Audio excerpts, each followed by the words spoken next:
Hi hello welcome back to my YouTube channel. അപ്പോൾ ഇന്നത്തെ vlog എന്ന് പറഞ്ഞു കഴിഞ്ഞാൽ ഒരു സ്റ്റുഡൻറ്റ് ടീച്ചറായ എൻ്റെ ഒരു ഡേ ഇൻ മൈ ലൈഫാണ് കേട്ടോ. അപ്പോൾ ഇന്ന് രാവിലെ എഴുന്നേറ്റിട്ട് ഞാനിങ്ങനെ ഇരിക്കാറില്ല. ചില ദിവസങ്ങളിൽ ഞാനിങ്ങനെ എന്തെങ്കിലും ആലോചിച്ച് അങ്ങനെ ഒരു കാരണവുമില്ല, വെറുതെ എന്തെങ്കിലുമൊക്കെ ആലോചിച്ചെന്ന് വെറുതെ കുറച്ച് സമയം അങ്ങനെ പുറത്ത് പോയി ഇരിക്കാറുണ്ട്. സൺലൈറ്റ് കൊള്ളാണെന്ന പേരിലാണ് പോകുന്നത്, പക്ഷേ അവിടെ സൺലൈറ്റ് ഒന്നും ഇല്ല ആക്ച്വലി എനിക്ക്, കാരണം വൈറ്റമിൻ ഡിയുടെ ഡെഫിഷ്യൻസി ഉള്ളതുകൊണ്ട്. അത് കഴിഞ്ഞതിന് ശേഷം ഒരു ദിവസം എന്താ ചെയ്യേണ്ടത് എന്നുള്ളൊരു പ്ലാൻ ഞാൻ ചെയ്യാറുണ്ട്. അപ്പോൾ സാധാരണ പണ്ട് ബുക്കിലൊക്കെ ആയിട്ടാണ് ഞാൻ എഴുതുന്നത്. ഇപ്പോൾ എനിക്ക് എൻ്റെ ഹസ്ബൻഡ് നമ്മുടെ തിരുവനന്തപുരം ചാലക്കകത്ത് 99 സ്റ്റോർ എന്ന് പറഞ്ഞൊരു കടയുണ്ട്. അവിടെ 199, 99 പ്രൈസ് അങ്ങനെയാണ് വരുന്നത് സാധനങ്ങളുടെ വില. അപ്പോൾ എനിക്ക് അവിടെ നിന്നൊരു വൈറ്റ് ബോർഡ് വാങ്ങി തന്നു. അപ്പോൾ എനിക്ക് ഭയങ്കര യൂസ്ഫുള്ളാണ് കേട്ടോ. എനിക്കാണ് ഞാൻ പഠിക്കുന്ന ടേബിളിൻ്റെ സൈഡിൽ തന്നെ എനിക്കിത് ഹാങ് ചെയ്ത് തന്നു പുള്ളിക്കാരെ. എനിക്ക് എഴുതി ഇത് നോക്കാനും കുറച്ച് എളുപ്പമാണ്. അപ്പോൾ എല്ലാവരും ഇങ്ങനെ ചെയ്യും, കാരണം മറവി നല്ലപോലെ എനിക്കുണ്ട്. ഞാനിത് എഴുതുമ്പോൾ പോലും ആലോചിക്കും ഞാൻ എന്താ ഇനി അടുത്ത് എഴുതേണ്ടതെന്ന്. അപ്പോൾ ഇത് അങ്ങനെയുള്ളവർക്ക് കുറച്ച് യൂസ്ഫുള്ളാണ്.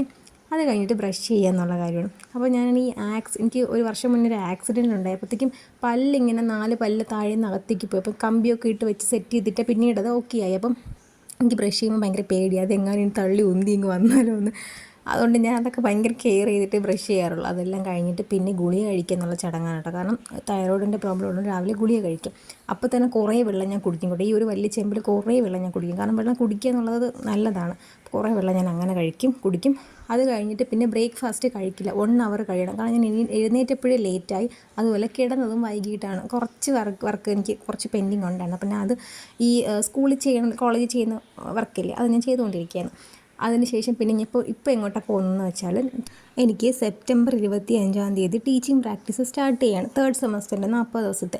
അപ്പോൾ ഞാൻ പോർഷൻസൊക്കെ ഓൾറെഡി വാങ്ങിയിരുന്നു. ടൈം ടേബിളിൽ കുറച്ച് ക്ലാഷസ് വന്നു, അപ്പോൾ അതൊന്ന് മാറ്റി വാങ്ങണമായിരുന്നു. അതിന് വേണ്ടി പോകുന്നതാണ്. കാരണം നേരത്തെ തന്നെ ചെയ്ത് കഴിഞ്ഞാൽ എനിക്കൊരു സമാധാനമാണ്. ഞാൻ ഭയങ്കര വെപ്രാളപ്പെടുന്ന ആളാട്ടോ. ഒരു ചെറിയൊരു സമയം ഞാൻ ചെയ്യുന്ന കാര്യത്തിൽ ചെറിയൊരു പ്ലാനിങ് തെറ്റിപ്പോയാൽ വളരെ വലിയ ഒരുക്കങ്ങളൊന്നുമില്ല. പിന്നെ ഈ തലമുടി കെട്ടുക എന്ന് പറഞ്ഞാൽ എനിക്കിങ്ങനെ പൊക്കി വയ്ക്കാനാണ് ഇഷ്ടം, പക്ഷേ ഹെൽമെറ്റ് വയ്ക്കുന്നതുകൊണ്ട് അത് സാധിക്കാറില്ല. എനിക്കറിയില്ല കേട്ടോ, ഹെൽമെറ്റ് വെച്ചിട്ട് മുടി അഴിയാതെ എന്ത് ഹെയർ സ്റ്റൈൽ അങ്ങനെ കെട്ടേണ്ടതെന്നുള്ളത്.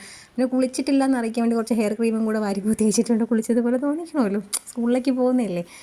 അങ്ങനെ ഭയങ്കരമായിട്ടുള്ള ഇത് കണ്ട എനിക്ക് ലാസ്റ്റ് അറിയാം ഞാൻ ഈ ഒരു ഹെയർ സ്റ്റൈലിൽ വന്ന് അവസാനിക്കും എന്നുള്ളത് എനിക്ക് അപ്പോഴേ അറിയാം. പിന്നെ നമ്മുടെ ശാസ്ത്രീയമായ പൗഡർ ഇടിയിലുണ്ടല്ലോ, 2 കയ്യിലും പൗഡർ എടുക്കുക, കുറച്ച് തട്ടിക്കളയുക, ഊതിയിട്ട് മുഖത്തേക്ക് ഇട്ടു എന്ന് തോന്നണം, എന്നാൽ ഇട്ടില്ല എന്നും തോന്നണം. അങ്ങനത്തെ രീതിയിൽ കുറച്ച് പൗഡറും കൂടി ഇട്ട് കൊടുക്കുന്നുണ്ട് കേട്ടോ. അത് കഴിഞ്ഞിട്ട് ഒരു കുഞ്ഞ് പൊട്ടൂടെ വെച്ച് കൊടുക്കുന്നുണ്ട് കേട്ടോ. പിന്നെ വാച്ച്, കാരണം ഈ കുറച്ച് പഴയതാണ്, കുറച്ച് ഈ വാച്ചുമായിട്ടൊരു ചെറിയൊരു കണക്ഷൻ ഉണ്ട് എനിക്ക്, കുറച്ച് പഴയതാണ്. അത് കഴിഞ്ഞിട്ട് പോകാൻ വേണ്ടിയുള്ള സാധനങ്ങളൊക്കെ എടുത്ത് വയ്ക്കുക. എൻ്റെ ടേബിൾ കണ്ടാൽ തന്നെ അറിയാം, കാരണം ഇങ്ങനെയൊന്നും അല്ല കേട്ടോ പഠിക്കുന്ന കുട്ടികളുടെ ടേബിൾ ഇരിക്കേണ്ടത്. പക്ഷേ നിവൃത്തിയില്ല, ഒരു ശനിയോ ഞായറോ ആവണം ഇതൊരു വൃത്തിയാകണം എന്നുണ്ടെങ്കിൽ. അപ്പോൾ ബുക്കും കാര്യങ്ങളും ഒക്കെ എടുത്ത് വെക്കുകയാണ്. അവിടെ പോയിട്ട് കിടന്ന് ഇതാവാൻ പാടും. എൻ്റെ പേന തീർന്നു പോയി കേട്ടോ. അപ്പം ഞാൻ നോക്കിയിട്ട് കിട്ടിയില്ല. ലാസ്റ്റ് അനിയൻ എനിക്കൊരു പേന തന്നു അവിടുന്ന്. അപ്പോൾ ബാഗിൽ ഇത്രയും വലിയ ബാഗിൻ്റെ ആവശ്യമില്ല, പക്ഷേ എനിക്കെപ്പോഴും സെക്യൂറായിട്ടിരിക്കണം എൻ്റെ സാധനങ്ങൾ. അതിന് വേണ്ടി ഞാൻ കുറച്ച് വലിയ ഈ ബാഗ് കൊണ്ടുപോകുന്നത്. അപ്പോൾ വണ്ടിയിൽ പോകുന്ന തൊട്ടടുത്തായിട്ട് പെട്ടെന്ന് തന്നെ എത്താൻ പറ്റും.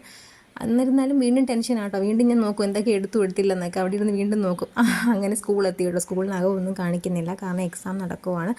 എല്ലാം കഴിഞ്ഞ് തിരിച്ചിറങ്ങിയപ്പോൾ സാറിന് എൻ്റെ ഗൈഡിൻ്റെ വെഡിങ് ആനിവേഴ്സറി ആയിരുന്നു. അപ്പോൾ എനിക്ക് ലഡ്ഡു തന്നു. ഞാനത് അടുത്ത് നടന്നു പോയൊരു കുഞ്ഞിന് കൊടുത്തു കേട്ടോ. എക്സാം കഴിഞ്ഞ് നടന്നു പോയി. തിരിച്ച് വീട്ടിൽ വന്നപ്പോൾ അമ്മ എന്നെ പടിയടച്ച് പിണ്ടം വെച്ചു ഗൈസ്. അകത്ത് എത്ര തട്ടിയിട്ടും തുറക്കുന്നില്ല, കാരണം അമ്മയ്ക്ക് പനിയായിരുന്നു. അപ്പോൾ അതുകൊണ്ട് അമ്മ എഴുന്നേറ്റ് വന്ന് തുറക്കാനായിട്ട് കുറച്ച് വൈകിപ്പോയി. ഞാനാണെങ്കിൽ നല്ല ചൂടെടുത്തിട്ടും വിശന്നിട്ടും അവിടെ നിന്ന് നേരെ ഓടി വന്ന്. ഭയങ്കര ചൂടായിരുന്നു. ഹെൽമെറ്റ് കൂടെ ഊരിയപ്പോൾ എന്തോ ഒരു ആശ്വാസം കിട്ടിയതുപോലെ. അങ്ങനെ നേരെ വന്നിട്ട് ഫുഡ് കഴിച്ചു. അപ്പവും ചിക്കൻ കറിയുമാണ്, ചിക്കൻ പൊരിച്ച ഫ്രൈഡ് ചിക്കനുമായിരുന്നു. അപ്പോൾ ഈ അപ്പം എന്ന് പറഞ്ഞാൽ ശരിക്കും പറഞ്ഞാൽ വളവിങ്ങനെ നല്ല പരന്നിട്ടല്ല, ഈ ദോശക്കല്ലിൽ ഉണ്ടാക്കാറില്ല, അങ്ങനത്തെ അപ്പമാണ്. പിന്നെ അത് കഴിഞ്ഞ് ബുക്ക് വായിക്കുകയാണ്. സാറിൻ്റെ ഹാൻഡ് ബുക്ക് ഞാൻ വാങ്ങിയിരുന്നു. എനിക്കൊരു ക്ലാസ് മലയാളം മീഡിയം ക്ലാസ്സാണ്. അപ്പോൾ ഈ ചില മലയാളം വേർഡ്സുകൾ ഇങ്ങനെ മനസ്സിലാക്കേണ്ടത് അത്യാവശ്യമായിരുന്നു. അതുകൊണ്ടിട്ട് ഞാൻ അങ്ങനെ വെച്ചാൽ ഇംഗ്ലീഷിൽ അത്ര ഫ്ലുവൻറ്റോ അങ്ങനെയൊന്നുമില്ല, പക്ഷേ മലയാളം കുറച്ച് വായിക്കുന്നത് നല്ലതാണ്. മലയാളം മീഡിയം ക്ലാസ്സിലേക്ക് പോകുമ്പോൾ ആ വാക്കുകൾ എനിക്ക് പറയാൻ വേണ്ടിയിട്ട്. അത് കഴിഞ്ഞതിന് ശേഷം വൈകുന്നേരം 3 ബിസ്ക്കറ്റും 1 ചായയും കേട്ടോ. 3 ബിസ്ക്കറ്റ്, അതിനപ്പുറം പോകാറില്ല. പിന്നെ അത് കഴിഞ്ഞിട്ട് കണ്ടു ഞാൻ കുറേ സമയം ഇരുന്നു കേട്ടോ. ഇരിക്കാൻ തുടങ്ങിയത് ഏകദേശം 7-8 മണി വരെയൊക്കെ ഇരുന്നു. എൻ്റെ കണ്ണ് നിറഞ്ഞിട്ട്, കാരണം ഫോണും ബുക്കും മാറി മാറി വായിച്ച്. ഇത് ഹോർലിക്സ് ബിസ്ക്കറ്റിൻ്റെ കിട്ടിയ കൂടാണ്, നിങ്ങൾക്ക് അറിയാം കേട്ടോ. എന്തെങ്കിലും ലേണിംഗ് മെറ്റീരിയൽ ചെയ്യാമെന്ന് പറഞ്ഞിട്ട് എടുത്ത് മാറ്റി വെച്ചത്. അത് കഴിഞ്ഞ് 8:30 ഞാൻ ഉച്ചയ്ക്കുള്ള ഫുഡ് കഴിച്ചപ്പോൾ ദേവി ഇത് ആരും ഇതൊന്നും കണ്ട് ചെയ്യരുത് കേട്ടോ, നേരത്തെ പ്രോപ്പറായിട്ട് ഫുഡ് കഴിക്കും. ചില ദിവസങ്ങളിൽ മാത്രമേ എനിക്ക് അങ്ങനെ സംഭവിക്കാറുള്ളൂ കേട്ടോ. അപ്പോൾ ഇഷ്ടപ്പെട്ട ലൈക്ക് ചെയ്യാൻ മറക്കരുത്. അപ്പോൾ ഇത്രയൊക്കെ ഉള്ളൂ എൻ്റെ day in my life. Tata.